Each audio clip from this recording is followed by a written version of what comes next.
podcast jurídico. Meu nome é André Miranda, eu serei o mediador aqui desse bate-papo com as jovens advogadas Fernanda Ellen e Gabriela Guimarães.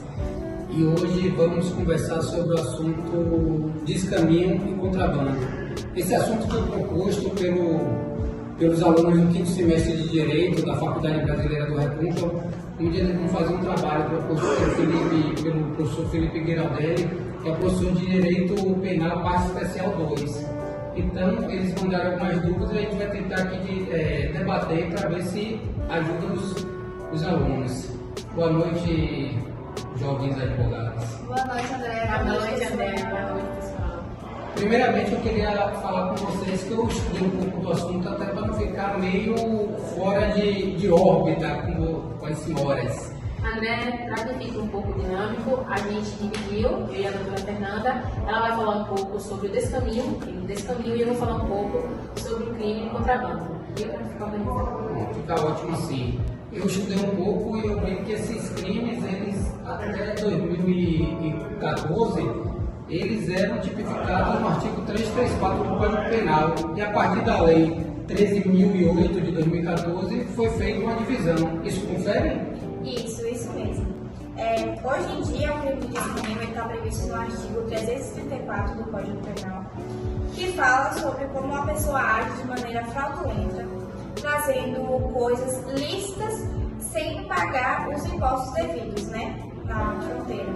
E um exemplo que a gente pode dar é quando uma pessoa vai ao Paraguai, compra iPhones e passa pela fronteira sem fazer o seu devido pagamento. E o crime de contrabando, André, ele está previsto no artigo 334A do Código Penal e ele ocorre quando há importação ou exportação de mercadorias proibidas. Um exemplo disso é os medicamentos que não estão registrados pela Anvisa e entram no país. Bom saber disso daí. Qual a pena que é aplicada no caso das pessoas que infringem e cometem esse crime? No caso de descaminho, a pena aplicada é de reclusão de 1 a 4 anos. Já no contrabando, a pena é maior, ela vai de 2 a 5 anos e a pena de reclusão. Certo. Fernanda, uma pergunta para você. Que seriam os sujeitos ativos e passivos desses crimes? O sujeito ativo pode ser qualquer pessoa. E o sujeito passivo é o Estado, porque é ele que sofre, no caso, ele que sofre pelo crime cometido. Isso em ambos os crimes? Ambos os crimes. Gabriela, esse tipo de crime ele é considerado que um crime comum, um crime próprio? Como é que é essa definição? Ele é considerado um crime comum, André. Por quê? Porque ele pode ser praticado por qualquer pessoa. Por exemplo, por mim, por você. E não precisa de uma qualidade especial para esse crime. Certo. Fernanda, agora a gente vai falar da forma consumada e tentada desses crimes. Existe isso daí? Existe. No descaminho, a consumação se dá quando a gente consegue passar da fronteira sem realizar o pagamento desses impostos.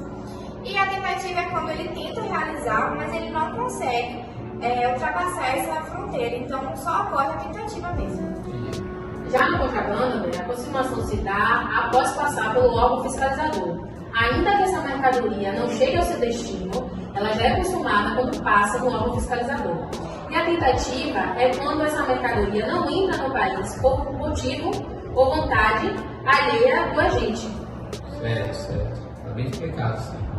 Agora ele já está chegando na fase final da nossa conversa, só que chegaram 2 perguntas no Superchat. Então vamos ver se a gente consegue ajudar os alunos aí. A primeira, a Gabriela, a competência para julgamento desses crimes é da Justiça Estadual ou da Justiça Federal? A competência para julgamento é da Justiça Federal, conforme a súmula 151 do STJ. Eu vou ler um pouco a súmula para que fique bem explicado. A súmula 151 diz: a competência para o processo e julgamento por crime de contrabando ou descaminho define-se pela prevenção do juízo federal do lugar da aquisição dos bens. Certo. Vamos para a última. E aqui, o que eu vi aqui no nosso chat são várias perguntas.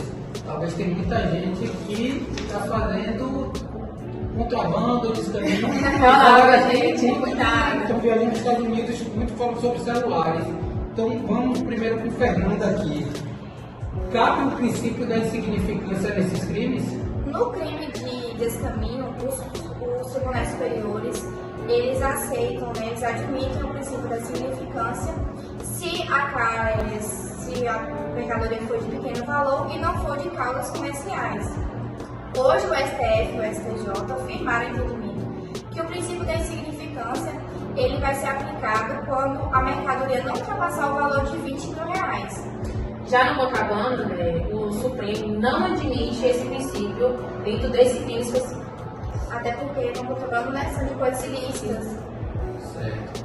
Eu vou agradecer aqui em nome do nosso canal, do podcast jurídico, e queria que vocês dessem aí uma última palavra para os alunos aí, já que vocês devem ter ajudado Sim, muito. queria agradecer pelo convite de estar aqui participando do podcast, de tirar dúvidas dos alunos. E eu espero que fique bem claro, né, a diferença entre contrabando e descaminho. E para ser bem resumidamente, para vocês não esquecerem na hora do trabalho ou da prova, lembrem sempre que o contrabando é de algo ilícito e o descaminho está relacionado à questão tributária, né, a sonegação de impostos. E é isso, espero que esteja bem claro para vocês. Não tem nem mais o que falar, né? Minha colega doutora aqui já resumiu tudo, é isso. Eu espero que a gente tenha ajudado e que faça alguma diferença na vida de vocês essa conversa que a gente teve. E obrigada pela atenção, né? Então, finalizando, um boa noite a todos e Até a próxima. estaremos em breve. Até a próxima. Tchau, tchau.